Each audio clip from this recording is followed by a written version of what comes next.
नमस्कार दोस्तों। सी सिप 3.1 का नेक्स्ट चैप्टर के बारे में हम आज डिस्कस करेंगे। WPS and welder qualification. अभी तक हमने क्या किया? अभी तक हमने typical duty of welding inspector का डिस्कस किया पूरा डेप्थ में कि उसका ड्यूटी कैसा होना चाहिए। वेल्ड विजुअल इंस्पेक्शन करते हैं तो कितना डिस्टेंस रहना चाहिए, कितना एंगल होना चाहिए, और उसका मेन ड्यूटी क्या है before welding, after welding and running welding के क्या क्या ड्यूटीज़ होता है, उसको क्या क्या इंस्पेक्शन करना चाहिए, उसका पूरा डेप्थ में हमने डिस्कस किया चैप्टर नंबर 1 में। चैप्टर नंबर 2 है वो टर्म एंड डेफिनेशन के बारे में पूरा डेप्थ में डिस्कस किया कि भाई कैसा वेल्डिंग होना चाहिए, ग्रूव कैसा होना चाहिए, कौन सी थिकनेस में कैसा ग्रूव होना चाहिए, और हमारा वेल्डिंग क्या है, वेल्डिंग कैसे होता है, उसका हीट अफेक्टेड जोन कितना होता है, फ्यूजन लाइन किसको बोलते हैं, टोय किसको बोलते हैं, रूट किसको बोलते हैं, और रूट में पेनिट्रेशन कैसा होता है, वो सब चीज़ के बारे में हम टर्म्स एंड डेफिनेशन में डिस्कस किए। Welding imperfection and material inspection जो सबसे ज्यादा क्वेश्चन कवर होते हैं, 40% सिस्विप 3.1 एग्जाम देते हैं, 148 क्वेश्चन टोटल पूछे जाते हैं, और टोटल मिला के जिसमें पांच पेपर है। 5 पेपर में से पहला पेपर है जनरल, दूसरा स्पेसिफिक, तीसरा हमारा मैक्रो, और चौथा है आपका पाइप का प्रैक्टिकल, और पांचवा है प्लेट का प्रैक्टिकल। ठीक है, ये 5 पेपर है, पांचों में मिला के 148 क्वेश्चन होते हैं। अगर आप पैसे की बात करते हैं तो 1 पॉइंट अभी टीडब्ल्यूआई ने फीस रिड्यूस किया है, 1.06 लाख, मतलब 1,06,000 अभी रिड्यूस करके उतना फीस बन गया है। तो उसके हिसाब से प्लस आपका इंस्टीट्यूट में जो देते हैं वो अलग, लेकिन आप यहाँ पे 1,06,000 में एग्जाम कवर करने के टाइम पे 148 क्वेश्चन आते हैं, और 148 क्वेश्चन में से 40% 40% चैप्टर नंबर 3 और chapter number 17 weldability of steel, ये दोनों में से क्वेश्चन पूछे जाते हैं। तो आपको ये चैप्टर प्रॉपर तरीके से करना चाहिए जो लोग सीसी 3.1 एग्जाम दे रहे हैं उसको। पहले क्या था, एनडीटी लेवल 2 कंपलसरी था, कुछ 4 साल 5 साल पहले की बात है। वहां पे तभी आपको क्वालिटी डिपार्टमेंट में एंट्री मिलता था। अभी ऐसा नहीं है, अभी आपको सीसी 3.1 मोस्टली चाहिए। मैं मोस्टली बोल रहा हूँ, मैं ऐसा नहीं बोल रहा हूँ कंपलसरी। कभी कुछ कुछ कंपनी अभी भी अवेयर नहीं है तो अभी सीसी 3.1 के हिसाब से नहीं लेती है, कोई प्रॉब्लम नहीं, लेकिन अभी तक मोस्टली ऐसा हो गया है कि सीसी 3.1 है तो आपका वैल्यू बढ़ जाएगा, आपका कंपटीशन कम हो जाएगा, आपको सैलरी स्केल भी थोड़ा ज्यादा मिलेगा। डिस्ट्रक्टिव टेस्ट के बारे में हमने डिस्कस किया पूरा डेप्थ में कि इम्पैक्ट प्रॉपर्टी में कैसे इम्पैक्ट टेस्ट होता है, कैसे हार्डनेस होता है। हार्डनेस के 3 टाइप है, वो विकर हार्डनेस, रॉकवेल हार्डनेस और ब्रिनल हार्डनेस। वो तीनों में क्या क्या डिफरेंट है और वो कैसे कैसे यूज होता है। और हमने डिस्कस किया टेंशन टेस्ट, टेंसाइल टेस्ट कैसे होता है, टेंसाइल टेस्टिंग कैसे होता है, उसमें क्या क्या डक्टिलिटी कैसे मेजर करते हैं, वो सब चीज के बारे में डेप्थ में गए। और बैंड टेस्ट के बारे में हमने पूरा डेप्थ में डिस्कस किया, side bend, root bend, face bend और लॉन्जिट्यूडनल बैंड टेस्ट, और कितना थिकनेस में कैसा हमको बैंड टेस्टिंग करना चाहिए उसके बारे में हमने डिस्ट्रक्टिव टेस्ट में पूरा डेप्थ में गए। अभी हम आज डिस्कस करने जा रहे हैं WPS and welder qualification chapter number 6। तो आप थोड़ा ध्यान दीजिए ताकि आप पास होने में आपको सपोर्ट मिले। यहाँ पे हमने स्टार्ट कर दिया है चैप्टर नंबर 6 जनरल। वेन यहाँ पे ये जो पहला है, जब हम प्रेशराइज्ड कोई भी स्ट्रक्चर होता है उसमें हम वेल्डिंग मारते हैं, फैब्रिकेशन करते हैं, तो उसमें एसेंशियल ये है कि आपको प्रॉपर्टी प्रॉपर मिलना चाहिए। आपको प्रॉपर प्रॉपर्टी नहीं मिलेगा, आपको वेल्डिंग का साउंडनेस प्रॉपर नहीं मिलेगा, तब आपका जॉइंट फेल होने का चांसेस है, आपको वहां पे ब्लास्ट होने का चांसेस है, या फिर टूटने का चांसेस है, बहुत सारे लोगों का जान जाने का चांसेस है। इसके लिए आपको डेमोस्ट्रेट करना चाहिए, प्रॉपर्टी डब्ल्यूपीएस को डेमोस्ट्रेट करना चाहिए, वेल्डर को क्वालिफाई करना चाहिए, वो सब चीज होना चाहिए। Control of the welding achieved by the meaning of the WPS, आपको प्रॉपर तरीके से कंट्रोल वेल्डिंग मारना है तो वो आपको डब्ल्यूपीएस के हिसाब से ही अचीव होगा। वो एक डब्ल्यूपीएस कैसा एक रिटन प्रैक्टिस है लिखा हुआ, जिसमें कुछ वेल्डिंग कंडीशन मस्ट हम दिखाते हैं, और उसका प्रॉपर्टी हम जनरली इंश्योर करते हैं कि हाँ ये डब्ल्यूपीएस है, मतलब हमारा इसके हिसाब से मारेंगे तो हमारा प्रॉपर्टी प्रॉपर तरीके से मिलेगा, हम लोगों को कोई प्रॉब्लम नहीं आएगा, कोई कांड नहीं होगा, कोई ब्लास्टिंग नहीं होगा, कोई सॉरी ब्लास्ट नहीं होगा। ठीक है, तो हम लोग डब्ल्यूपीएस को जनरली इसके हिसाब से प्रेजेंट करते हैं। सबसे पहले हम पीक्यूआर प्रेजेंट करते हैं। पीक्यूआर में हम मैकेनिकल टेस्ट करते हैं, इंपैक्ट टेंसर जो भी रिक्वायर्ड टेस्ट है, bend test, sound wave, visual, RT, UT, VT, MT, property जो भी है पीक्यूआर में, उसके बाद हम डब्ल्यूपीएस बनाते हैं, ताकि वो डब्ल्यूपीएस पीक्यूआर अगर सेटिस्फाई होता है, हमारा रिक्वायर्ड प्रॉपर्टी जो भी डिजाइन है, डिजाइन का हमने बनाया है उसके हिसाब से हम पीक्यूआर बनाते हैं, तभी पीक्यूआर अगर सेटिस्फाई होता है उसके हिसाब से हम डब्ल्यूपीएस बनाते हैं। तो वो डब्ल्यूपीएस के हिसाब से अगर हम काम करेंगे, उसके इंस्ट्रक्शन के हिसाब से काम करेंगे, तब हमको प्रॉपर तरीके से प्रॉपर्टी मिलेगा, वरना उसके हिसाब से नहीं मिलेंगे, अंधाधुंध वेल्डिंग मारेंगे तो कभी भी कोई भी जॉइंट फटने का चांसेस होता है और कभी भी कुछ भी प्रॉपर्टी नहीं मिलेगा, तब कांड हो जाएगा, प्रॉब्लम हो जाएगा। आगे बढ़ते हैं। Although the WPS is the shop floor document and instruction of the welder। देखो यहाँ पे इंस्ट्रक्शन वेल्डर लिखा है, यहाँ पे बहुत सारे यूरोपियन स्टैंडर्ड जो होता है उसमें वेल्डर कंपलसरी इंस्ट्रक्शन होता है, इंस्ट्रक्ट होता है। मैं देखा है बहुत सारी इंडियन कंपनीज में मैं इंस्पेक्शन किया है, वेल्डर को तो पता ही नहीं होता है डब्ल्यूपीएस क्या है, वो तो पूरा टोटली गलत है। वेल्डर को मस्ट पता होना चाहिए डब्ल्यूपीएस क्या है, वेल्डर के पास मस्ट डब्ल्यूपीएस होना ही चाहिए। लेकिन हमारे इंडियन इंडस्ट्रीज में मैं देखा है कि बहुत सारे लोग कम डब्ल्यूपीएस यूज करते हैं, वेल्डर को तो पता ही नहीं होता है, वेल्डिंग इवन वेल्डिंग इंस्पेक्टर को पता नहीं होता है कि डब्ल्यूपीएस कहाँ है। हम लोग उसके टीपी एज अ टीपीआई हम इंस्पेक्शन करने जाते हैं तो मांगते हैं भाई तुम्हारा डब्ल्यूपीएस दिखा, तो उसको करीबन आधा घंटा लग जाता है खाली डब्ल्यूपीएस निकालने में। आप सोचो कितना यहाँ पे अवेयरनेस कम है, तो हम लोगों को अवेयरनेस लाना पड़ेगा। डब्ल्यूपीएस जो है वो वेल्डिंग इंस्पेक्टर को तो डायरेक्शन देता ही है, लेकिन वेल्डर को भी डायरेक्शन देता है और इंस्ट्रक्शन देता है, तभी गल्फ कंट्रीज में सभी वेल्डर के पास डब्ल्यूपीएस कंपलसरी होता ही है। अगर कोई भी वेल्डर के पास डब्ल्यूपीएस नहीं होता है तो टीपीआई आएगा और चेक करेगा, वो वेल्डर एलोकेट किया रहता है वेल्डिंग इंस्पेक्टर के लिए। 10 से 15 या 20 जो भी है XYZ, अगर शॉप एक्टिविटी है तो 15 वेल्डर रहता है एक इंस्पेक्टर के नीचे। अगर आरामको की बात करें तो ऑन जॉब पे साइट कंडीशन रहता है, तो उसमें 10 वेल्डर का नाम के साथ नंबर के साथ डिसाइड होता है कि ये 10 वेल्डर जो है वो ये वेल्डर इंस्पेक्टर के नीचे है, और उसी में से वो वेल्डर को पकड़ेंगे। और कोई टीपीआई पकड़ता है उसके पास डब्ल्यूपीएस नहीं होता तो वो वेल्डर के ऊपर तो एक्शन होता ही है, लेकिन वेल्डिंग इंस्पेक्टर के ऊपर भी एक्शन होता है। यहाँ पे ऐसा नहीं होता है, यहाँ पे तो सब चलता है, सब चलने का वर्ड यूज होता है, इसी की वजह से यहाँ पे प्रॉब्लम होता है। तो ये हमको नहीं करना चाहिए, हमको अवेयरनेस लाना चाहिए।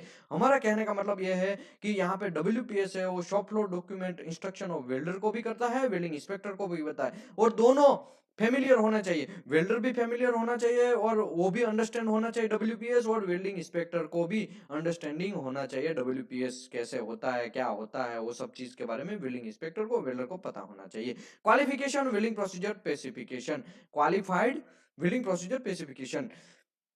In industrial practice, the use of the qualified WPS most application industrial practice to use। मतलब यहाँ पे ऐसा है कि कभी कभी क्या होता है, कुछ कुछ लोग ब्लफ करते हैं। कुछ कुछ कंपनियां जो नई कंपनी है वो क्या करती है, किसी और कंपनी का डब्ल्यूपीएस चुरा लेते हैं, किसी और कंपनी का अपना फ्रेंड है, यार तू मेरे को डब्ल्यूपीएस भेज दे, मुझे डब्ल्यूपीएस बनाना है।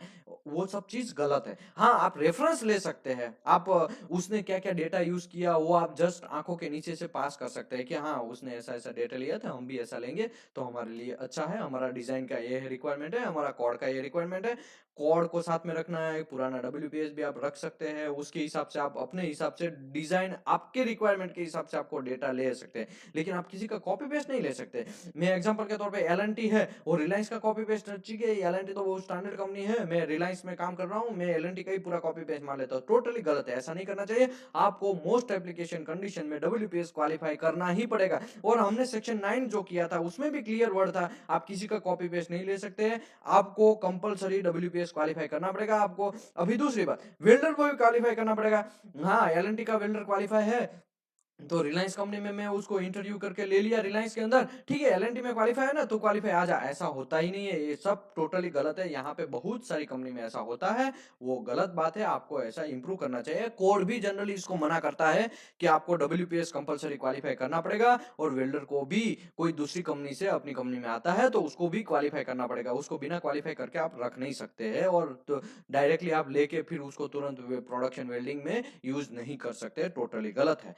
ओके, अभी हम आगे बढ़ेंगे। Welding procedure usually qualified by the making the test weld demonstrate the property of the satisfied requirement. Okay, अभी यहाँ पे मैं ऐसा बोल रहा हूँ, वेल्डिंग प्रोसीजर अब जब हम यूजली क्वालिफाई करते हैं, जब उसको क्वालिफिकेशन करते हैं, तब क्लाइंट और एंड यूजर या मैन्युफैक्चरर है उसको विटनेस करना कंपलसरी है। सेक्शन 9 में भी हमने बोला था कि हम यहाँ पे जो मैं बात कर रहा हूँ यूरोपियन स्टैंडर्ड में भी क्लियर लिखा है कि क्लाइंट और एंड यूजर को वो एप्लीकेशन सेटिस्फाई होना चाहिए, ठीक है। और सेक्शन 9 में भी हमने डिस्कस किया था, जब हम कोई भी मैन्युफैक्चरर डब्ल्यूपीएस बनाता है तो जिसने ऑर्डर दिया है वो एंड यूजर, वो भी डब्ल्यूपीएस क्वालिफाई करना, सॉरी विटनेस करना चाहिए। अदरवाइज वो किसी को हायर करता है तो वो जनरली रिव्यू या सॉरी विटनेस करना चाहिए, वो तो कंपलसरी बात है, उसमें कोई कॉम्प्रोमाइज, ठीक है यार मैं आते रिव्यू कर देता हूँ, चलेगा तू कर ले तुम्हारे हिसाब से, ये सब नहीं चलेगा, ठीक है। यहाँ पे सेक्शन 9 में भी ऐसा लिखा है, यहाँ पे यूरोपियन स्टैंडर्ड में भी लिखा है।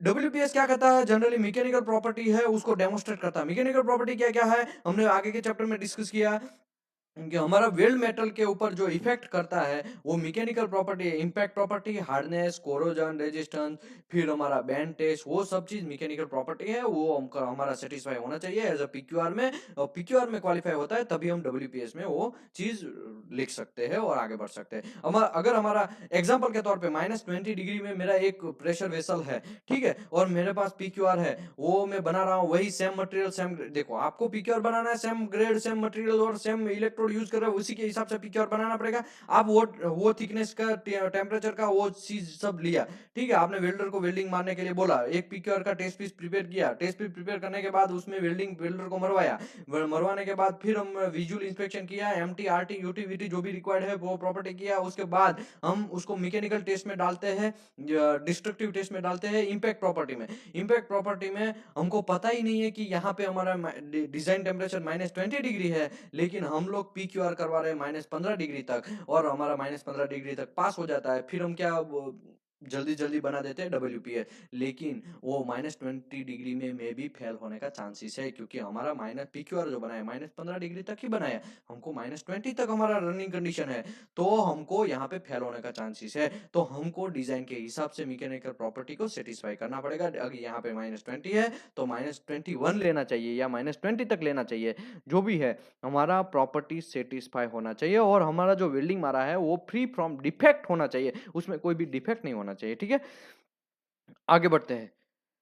Production weld made accordance with the welding condition similar 2000, देखो प्रोडक्शन वेल्ड जब हम मारते हैं तब वेल्डिंग कंडीशन जो है वो सिमिलर डब्ल्यूपीएस के हिसाब से होना चाहिए। आप डब्ल्यूपीएस के हिसाब से उसको बनाते हैं, उसके हिसाब से fit from proper fit of their intended purpose, जो भी हमारा रिक्वायरमेंट है उसी के हिसाब से। हम अभी मैंने डिस्कस किया कि -20 डिग्री का हमारा प्रेशर वेसल बनाना है, तब हमको पीक्यूआर को -20 तक ही क्वालिफाई करना चाहिए। मतलब ज्यादा करेंगे तो वेल एंड गुड, प्रॉब्लम नहीं है, -30 -35 ऐसा करेंगे तो प्रॉब्लम नहीं, लेकिन मिनिमम हमारा -20 तक तो वो पीक्यूआर को इम्पैक्ट प्रॉपर्टी होना ही चाहिए। अगर नहीं है तब हमारा वो fit for their intended purpose जैसा लिखा है यहाँ पे कि भाई हमारा वो रिक्वायरमेंट फुलफिल नहीं होगा तो कांड हो सकता है, प्रॉब्लम हो सकता है। और फिगर 1 में डब्ल्यूपीएस कैसे बनाते हैं उसके बारे में पूरा डेप्थ में दिया है, और सेक्शन 9 में भी मैं बताया था रहता है उसका स्टैंडर्ड डब्ल्यूपीएस का फॉर्मेट कैसा होता है और कैसे भरना चाहिए, वो सब चीज डेप्थ में दिया है। यहाँ पे देख रहे हैं डब्ल्यूपीएस रिकॉर्ड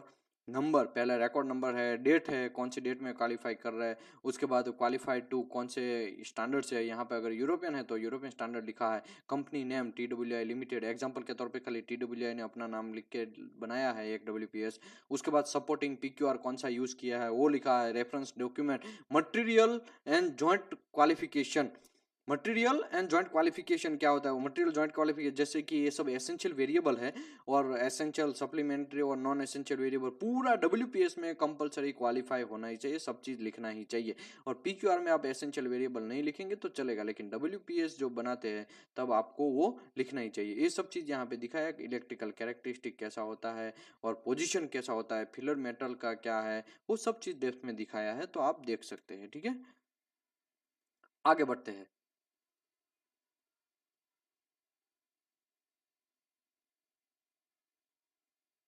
ओके, अभी welding standard procedure specification, welding standard for procedure specification, okay उसके बारे में आप डिस्कस करेंगे। European and American standard have made the develop the give the compressing about वो क्या कहता है, यूरोपियन स्टैंडर्ड भी है, अमेरिकन स्टैंडर्ड भी है। सीस्विप 3.1 है वो पूरा यूरोपियन स्टैंडर्ड के हिसाब से, तो आपको माइंड में ये रखना चाहिए कि अभी हम जो कर रहे हैं, डिस्कस कर रहे हैं, वो यूरोपियन स्टैंडर्ड के हिसाब से, यहाँ पे कंफ्यूज नहीं होना चाहिए, क्योंकि कुछ चीज अमेरिकन स्टैंडर्ड में अलग है, जो हमने लास्ट सेशन में हमने सेक्शन 9 में कवर किया है। हमारा पहला ही वीडियो जब से हमने स्टार्ट किया है तभी हमारा पहला वीडियो है वो अमेरिकन स्टैंडर्ड का सेक्शन 9 का है, और सेक्शन 9 हमने पूरा लाइन बाय लाइन फिनिश किया है, बहुत सारे आवर्स किए, करीबन 25 आवर्स तक हमने पूरा डिस्कस किया है सेक्शन 9, पूरा line by line Hindi convert कर दिया है।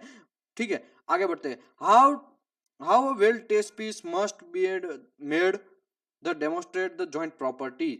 आपको जॉइंट प्रॉपर्टी है वो कैसे डेमोस्ट्रेट होता है, वो मस्ट जो डेमोस्ट्रेट होता है उसके बारे में भी डेप्थ में ये दोनों चीज देता है। How the joint test piece are tested, कैसे आपको टेस्ट करना है, हमने डिस्क्रिप्टिव टेस्ट में पूरा डिस्कस किया, आगे के चैप्टर में वो भी हमने डिस्कस किया है।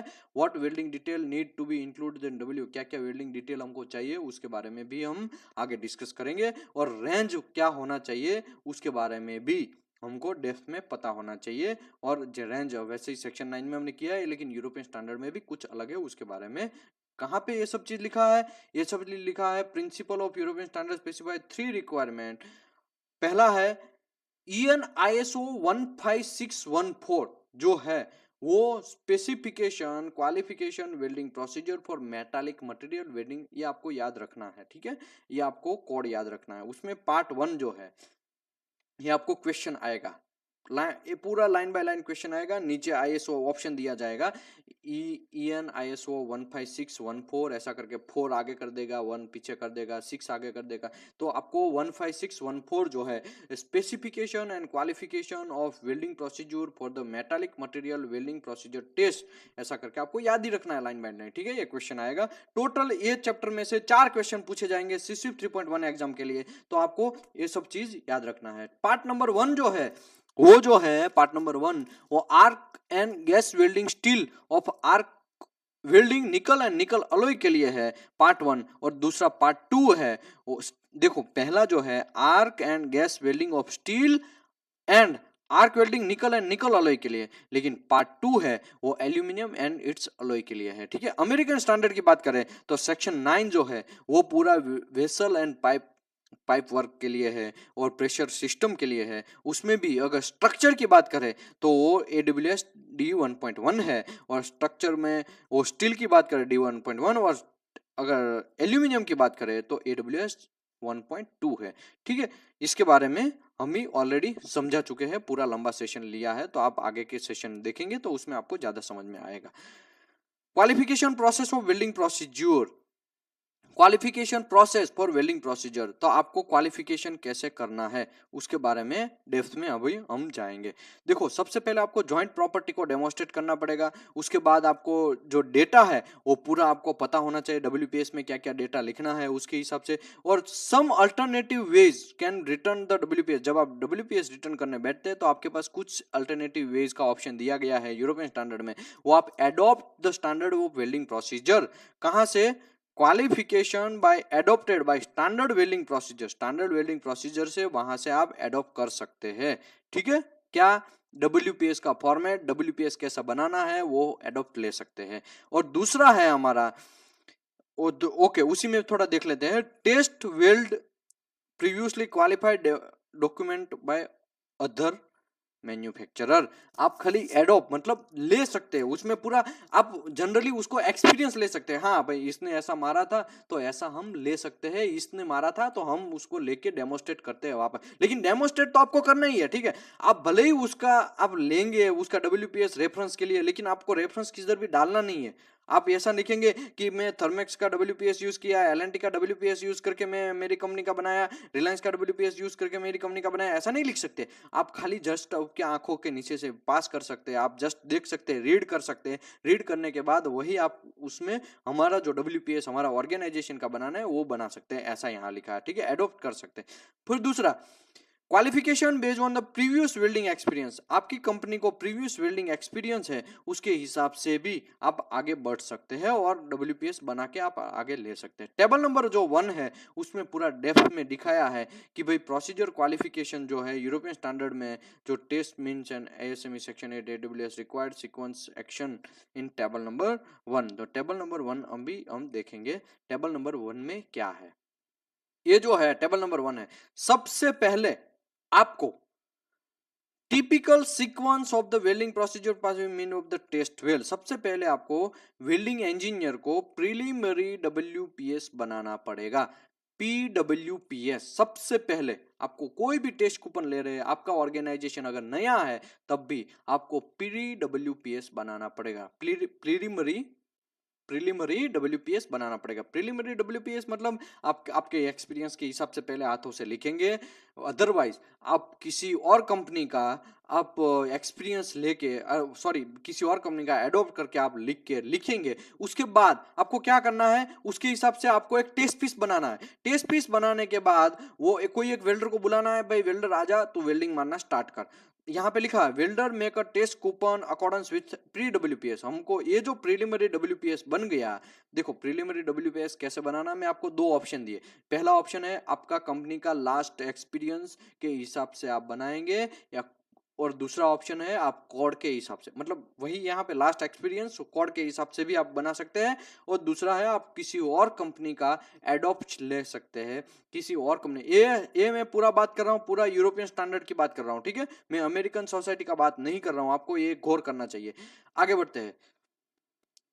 यहाँ पे आप प्री डब्ल्यूपीएस बना दिया लिख के, फिर आपको क्या करना है, आपको एक टेस्ट पीस बनाना है। टेस्ट पीस वेल्डर को बोलेंगे तो वेल्डर बना देगा, फिटर को बोलेंगे तो फिटर बना देगा। एक टेस्ट पीस बनाना है, उसमें ग्रू बनाना है as per pre WPS. Pre WPS में जैसा फिगर दिया है उसी के हिसाब से आपको प्री डब्ल्यूपीएस बनाना है।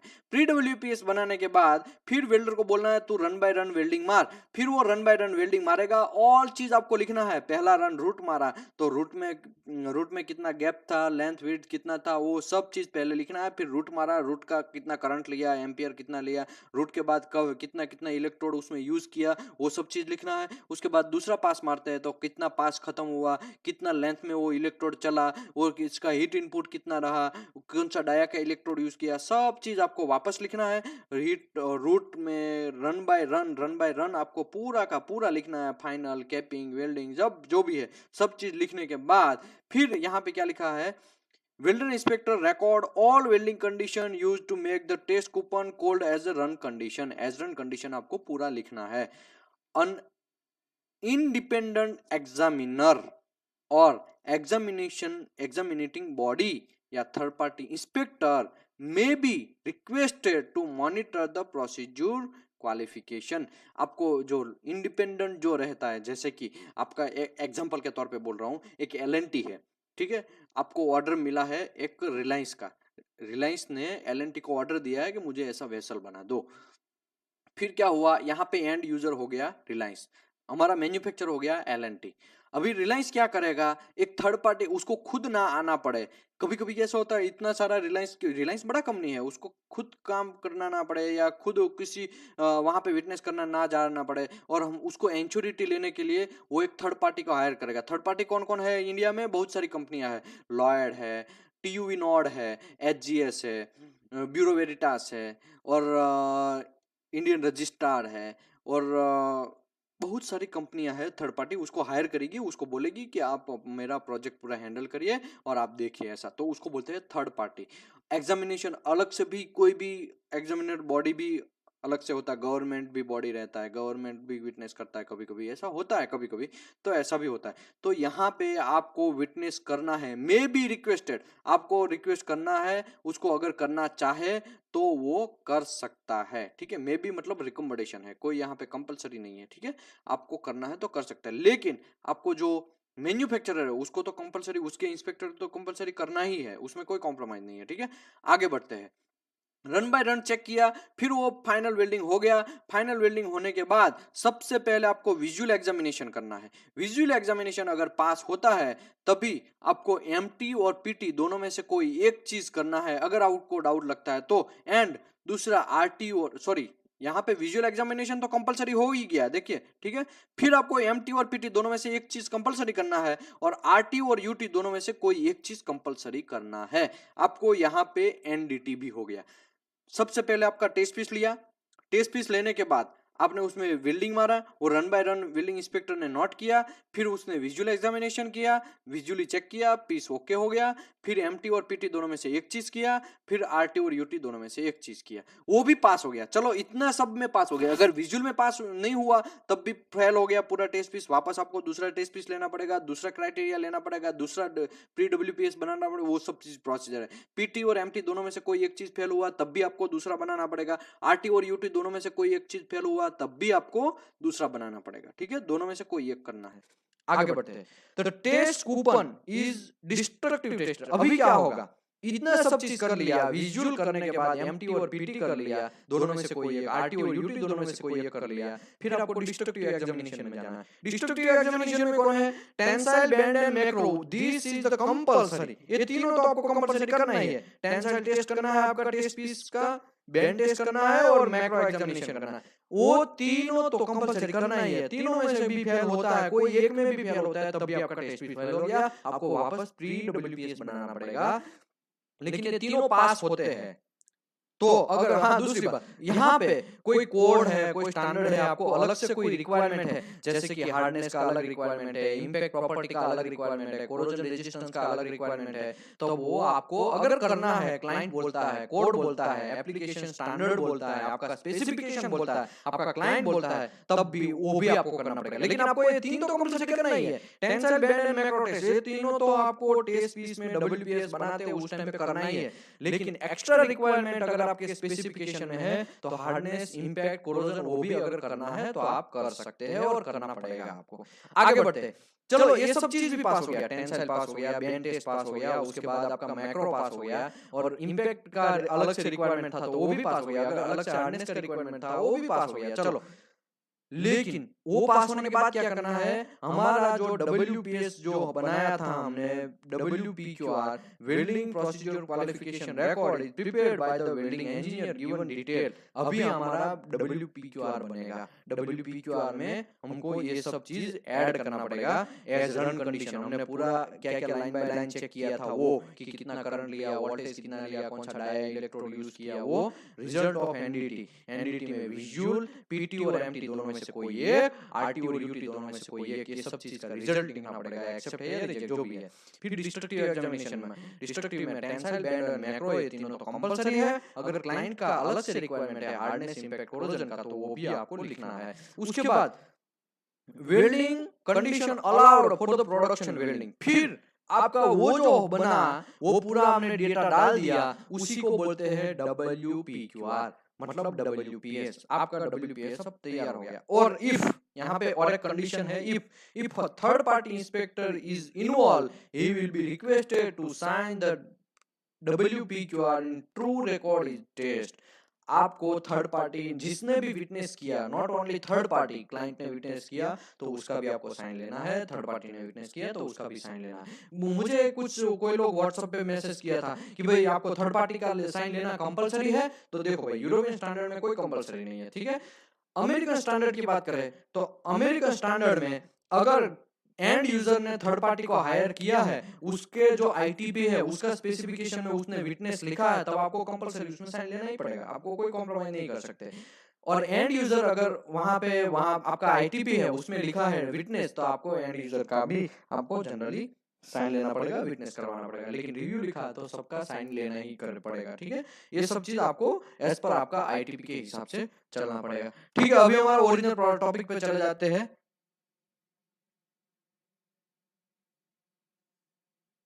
हाँ, यहाँ पे थे, ठीक है। अभी हमने WPS बना दिया, WPQR बना दिया, relationship between WPQR।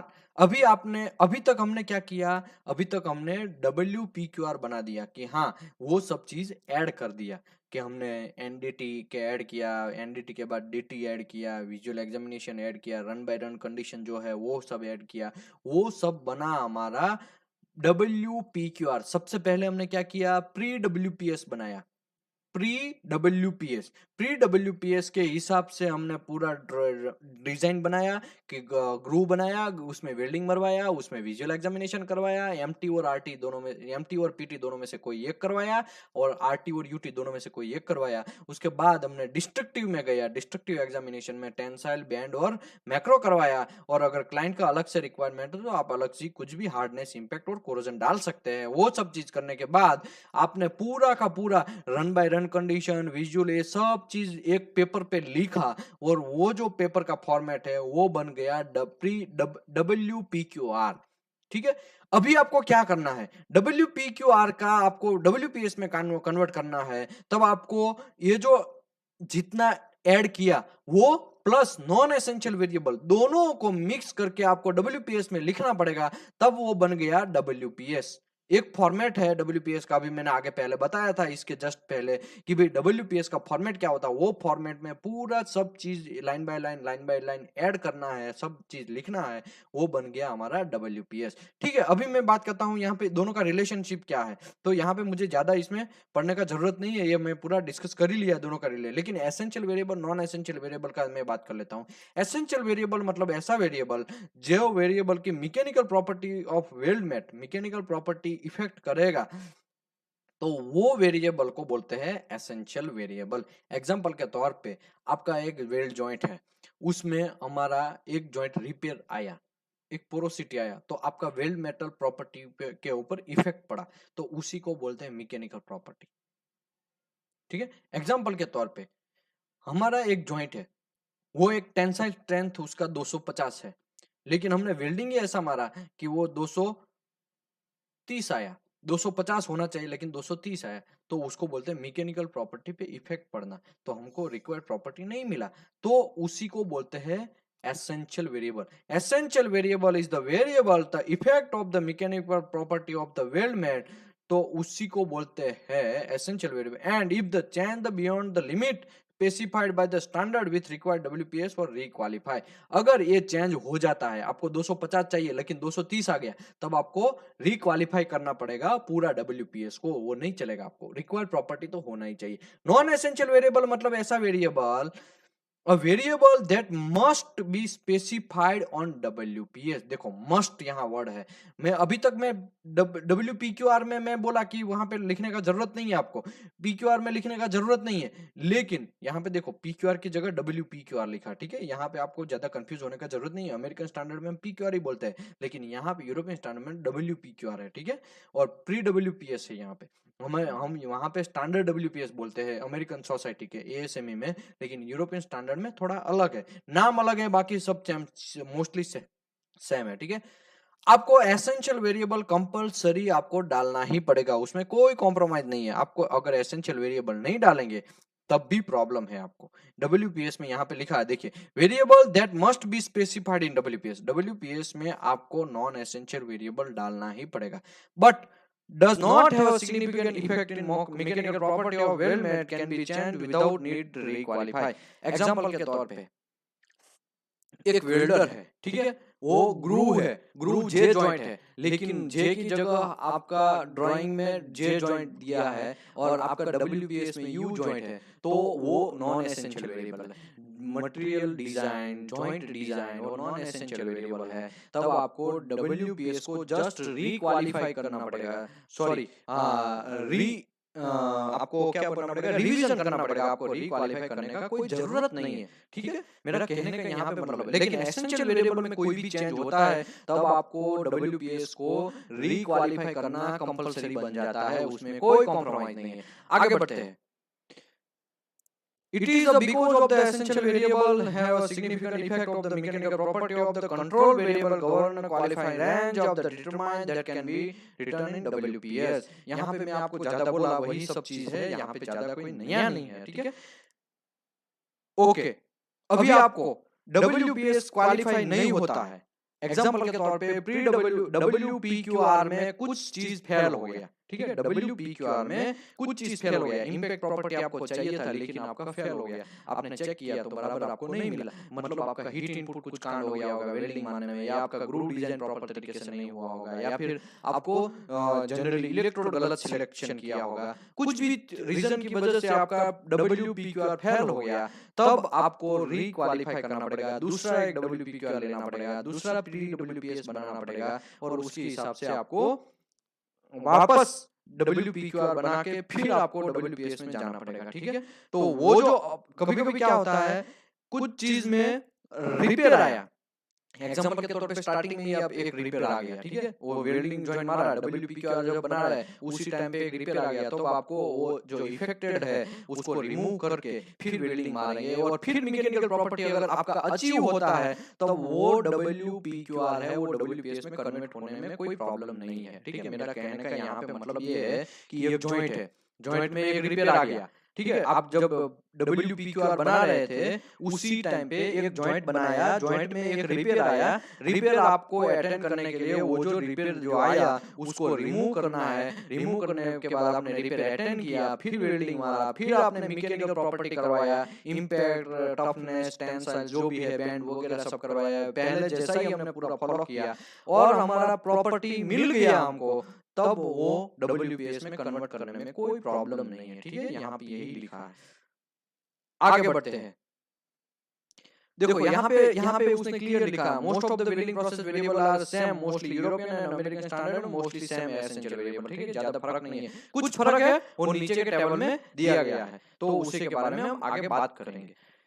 Welder qualification, welder qualification is the must. ठीक है, यहाँ पे आपको ये चीज याद रखना है कि the use of the qualified WPS, वो जो WPS बन गया उसी के हिसाब से आप वेल्डर क्वालिफिकेशन कर सकते हैं। हाँ, मुझे एक क्वेश्चन याद आया, यहाँ पे एक क्वेश्चन आपको पूछा जाएगा, CSWIP 3.1 जो एग्जाम दे रहे हैं उसको एक क्वेश्चन पूछा जाएगा कि एक हमारा नया ऑर्गेनाइजेशन है, वो ऑर्गेनाइजेशन में क्वेश्चन ये है, मैं पहले क्वेश्चन हिंदी में समझा देता हूँ, बाद में मैं आपको डिस्कस करता हूँ बाकी की बात।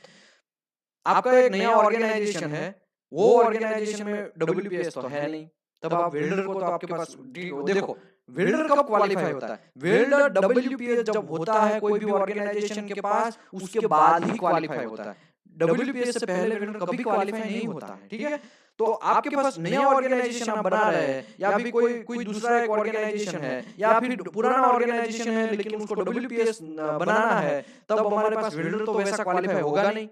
ठीक है, SS का वेल्डिंग मानना है, मेरे पास CS की सब वेल्डर है, तो SS में वेल्डिंग मानना है, निकल बेस एलॉय में वेल्डिंग मानना है, तो हमारे पास नया वेल्डर तो है नहीं।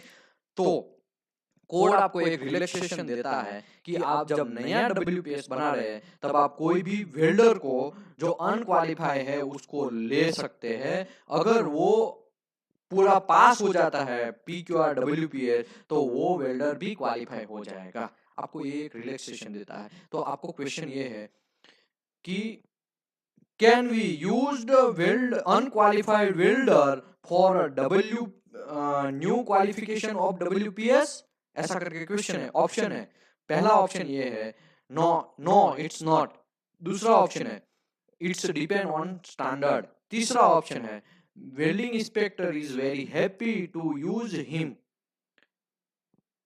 चौथा ऑप्शन है नॉन ऑफ अबव। तो यहाँ पे आपको ये आंसर देना चाहिए कि वेल्डिंग इंस्पेक्टर वेरी हैप्पी होगा कि WPS में आपको वो अनक्वालिफाइड वेल्डर को क्वालिफाई करने के लिए। ठीक है, क्योंकि देखो सॉरी मैं ये बोलना चाहता हूँ कि वेल्डिंग इंस्पेक्टर को वो अनक्वालिफाइड वेल्डर ले सकते हैं आप क्वालिफिकेशन करने के लिए, उसमें कोई कॉम्प्रोमाइज नहीं है, कोई प्रॉब्लम नहीं है। ठीक है, अभी हम आगे बढ़ते हैं, वो अनक्वालिफाइड वेल्डर है, वो WPS मारता है और वो WPS अगर पास हो भी जाता है तब आपको कोई प्रॉब्लम नहीं है, वो वेल्डर क्वालिफाई हो जाएगा। उतना हमारा कोड जो है वो आपको रिलैक्सेशन देता है।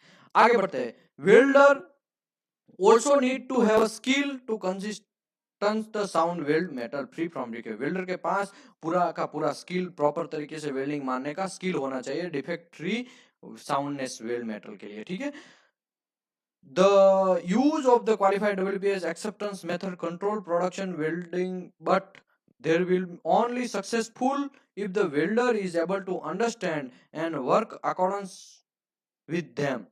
वेल्डर को WPS के हिसाब से क्वालिफाई करना पड़ेगा और वेल्डर को वो सब चीज WPS पता होना चाहिए।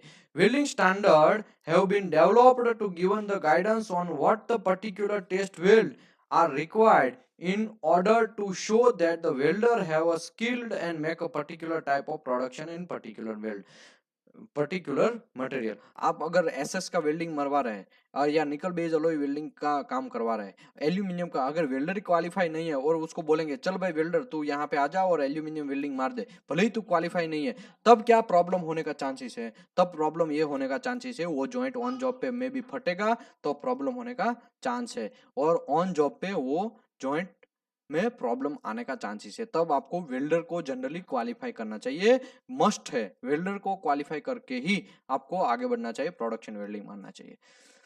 वेल्डिंग स्टैंडर्ड कहां पे दिया है? यूरोपियन EN 287.1 में हमारा स्टील फ्यूजन वेल्डिंग के लिए पार्ट 1 है, वो स्टील के लिए फ्यूजन वेल्डिंग के लिए दिया है। आपको ये याद रखना है, क्वेश्चन आएगा, आपको ये पूरा मैं हाईलाइट किया वही याद रखना है, नीचे का दोनों का क्वेश्चन नहीं आएगा। 2020 का लास्ट एग्जाम लिया है उसमें ये क्वेश्चन आया है और मोस्टली क्वेश्चन बदलते नहीं है, ठीक है।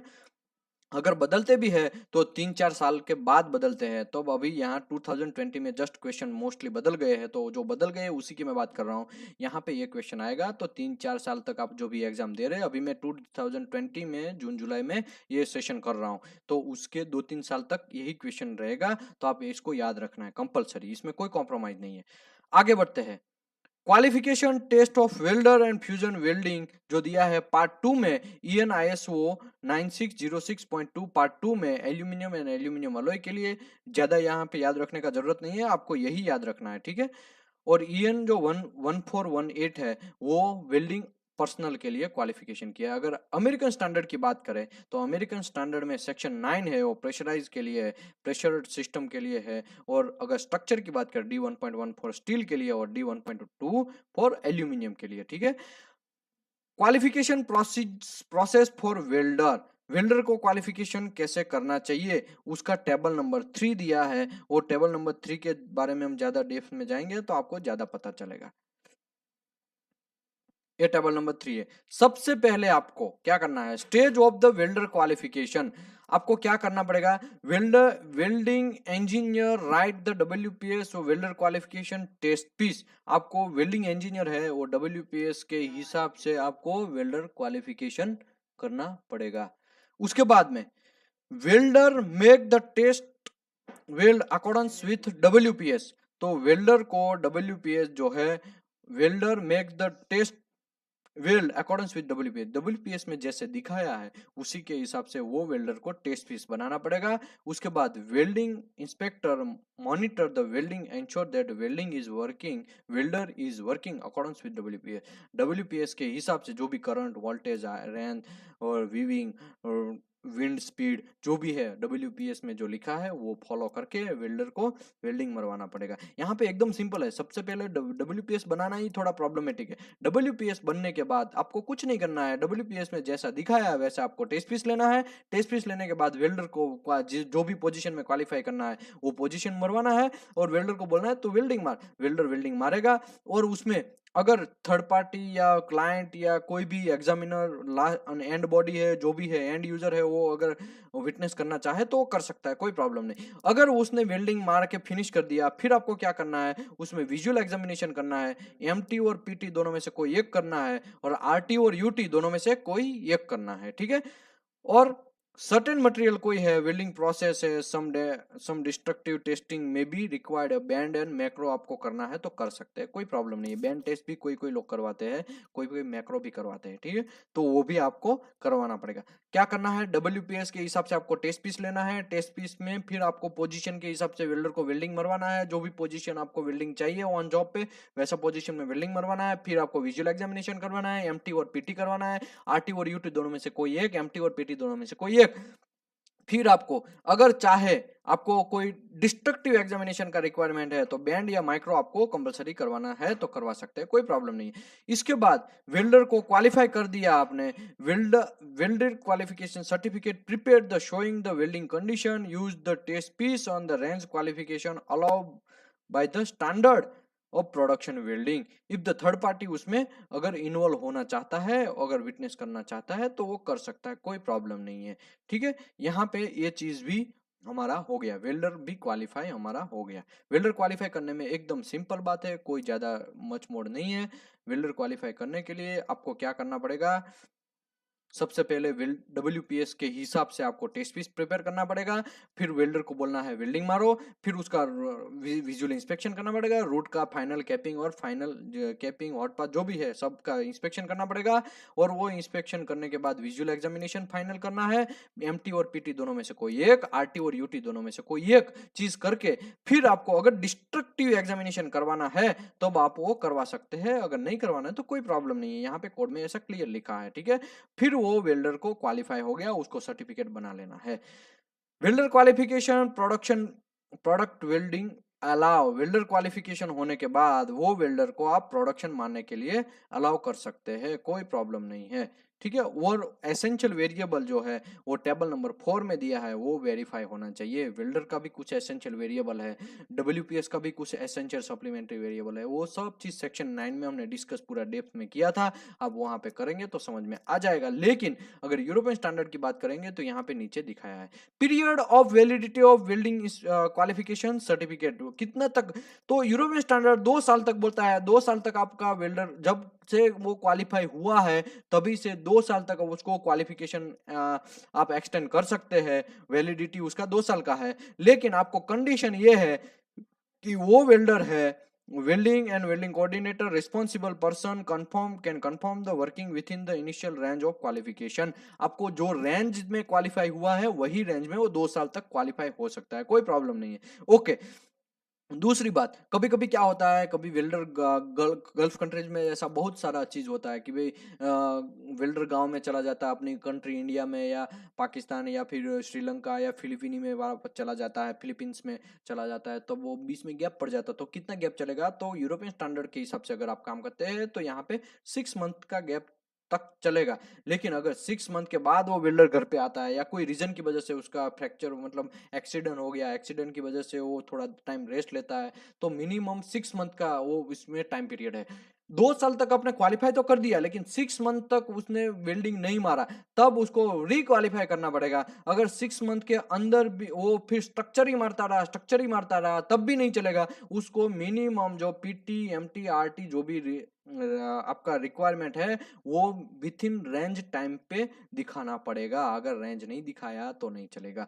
प्रोलॉन्गेशन ऑफ वेल्डर क्वालिफिकेशन में क्या होता है, वेल्डर को कब एक्सटेंड करना है, वेल्डर को मैं अभी बोला फिलीपीनी वेल्डर अगर चला गया इंडिया फिलीपीनी में और 6 मंथ के बाद आता है तब उसके ऊपर क्या करना चाहिए, या 6 मंथ से पहले आ जाता है तो क्या करना चाहिए, उसको 2 ईयर तक तो क्वालिफाई कर ही देना है। ठीक है, यहाँ पे उसमें कोई कॉम्प्रोमाइज नहीं ले, लेकिन वो 2 ईयर का भी कुछ कंडीशन है, वो क्या कंडीशन है उसके बारे में। The welder qualify certificate can be prolonged every 2 year by the examiner या examiner body, but before the prolongation allow the certain condition need to be satisfied। नीचे का कंडीशन जो है वो सेटिस्फाई होना चाहिए। क्या कंडीशन है, 3 कंडीशन हमको सेटिस्फाई करना है। पहला कंडीशन है उसका रिकॉर्ड होना चाहिए, भले ही वो 5 मंथ के अंदर रिटर्न आ गया है लेकिन उसका रिकॉर्ड होना चाहिए, एविडेंस होना चाहिए। अगर एविडेंस नहीं है आपके पास, RT MT UT जो भी है वो कि भाई हाँ लास्ट में उसका, कभी कभी क्या होता है भले ही फिलीपींस वेल्डर या इंडियन वेल्डर है वो गल्फ कंट्रीज में रिटर्न आ जाता है, फिर हम देखते हैं कि अरे यार उसका रिकॉर्ड ही खो गया है, तब वो गलत बात है, तब आपको रिक्वालिफाई करना पड़ेगा। ठीक है, दूसरा कंडीशन है support evidence must related to the volumetric examination of the welder production weld RT और UT और 2 weld made during the 6 month of the period of the prolongation date. मतलब आप जब प्रोलॉन्गेट कर रहे उसको एक्सटेंड कर रहे तो वो विथ इन 6 मंथ के अंदर उसने 2 टेस्ट पीस मारा होना चाहिए, और वो 2 टेस्ट पीस का RT और UT दोनों में से कोई एक क्लियर होना चाहिए। आरटी और यूटी एनडीटी दो में से कोई एक, ठीक है। लेकिन दो टेस्ट पीस में दोनों में अगर आरटी किया है तो दोनों आरटी आपका पास होना चाहिए, दोनों यूटी किया है तो दोनों यूटी पास होना चाहिए। तो ये एक दूसरा कंडीशन है। पहला कंडीशन क्या है, आपके पास रिकॉर्ड होना चाहिए, रिकॉर्ड खोए हुए नहीं होने चाहिए। कभी कभी हो जाता है ऐसा कि रिकॉर्ड खो गया, हमको पता नहीं है, मेरा फ्रेंड है तुमको क्वालिफाई कर देता हूँ, ये सब चीज़ नहीं चलेगा। मैंने देखा है लास्ट में वो क्वालिफाई था, ऐसा नहीं चलेगा। आपके पास रिकॉर्ड कंपलसरी, एविडेंस कंपलसरी होना चाहिए। दूसरा आपका कंडीशन है, वो भले ही 6 मंथ से पहले आ गया है लेकिन उसका लास्ट 6 मंथ के अंदर, एग्जांपल के तौर पे 2019 में दिसंबर में वो गया था, आया रिटर्न, और 6 मंथ से पहले मतलब नवंबर या सितंबर में भी उसका कोई भी 6 मंथ के अंदर उसका अगर कोई भी रेंज क्वालिफाई है, 2 टेस्ट पीस आरटी और यूटी किया हुआ है और वो पास है, तभी वो 2 ईयर तक वो क्वालिफाई हो सकता है, वरना उसको रीक्वालिफाई करना पड़ेगा। तीसरा कंडीशन क्या है, जो भी supporting evidence must satisfy the acceptance level for imperfections specified by the European welding standard and have made under the same condition as the original test weld। देखो कभी कभी क्या होता है, ठीक है, वो रिटर्न आया, मैंने उसको क्वालिफाई किया है, कार्बन स्टील में क्वालिफाई है, ठीक है, अभी तुम्हारा 2 ईयर हो गया, तुमने बहुत अच्छा वेल्डिंग मारा, तुमको निकल बेस में क्वालिफाई कर देता हूँ, वो सब चीज़ नहीं चलेगा। जो कंडीशन में वो क्वालिफाई है, अगर कार्बन स्टील स्टेनलेस स्टील में क्वालिफाई है तो उसी में वो क्वालिफाई होगा। वो फिर निकल अलॉय, बेज अलॉय में या फिर कॉपर में या एल्यूमिनियम में वो क्वालिफाई नहीं होगा। यहाँ पे मेरा कहने का मतलब ये है कि ओरिजिनल टेस्ट जिसमें मारा था उसमें एसेंशियल वेरिएबल जो है वही वेरिएबल में ही वो क्वालिफाई होगा, दूसरा कोई एक्स्ट्रा वेरिएबल ऐड नहीं होगा। Thank you very much. मैं आशा करता हूँ ये आपको वीडियो पसंद आया होगा, और अभी तक जो भी हमने डिस्कस किया वो पूरा डेप्थ में डिस्कस किया है, और ये जो डिस्कस किया पूरा यूरोपियन स्टैंडर्ड के हिसाब से जो लोग सीसीफ 3.1 एग्जाम दे रहे हैं उसी के वजह से मैंने ये सेशन किया है। वैसे तो सीसीफ के हम बहुत सारे सेशन कर चुके हैं लेकिन वो रिकॉर्डिंग नहीं किए थे, यूट्यूब में नहीं डाले थे, तो ये फर्स्ट टाइम ऐसा है कि हम लोग ये यूट्यूब पे डाल रहे हैं। Thank you very much. ये जो मैं रिकॉर्डिंग कर रहा हूँ 2020 में जून जुलाई में रिकॉर्डिंग कर रहा हूँ, तो आप उसकी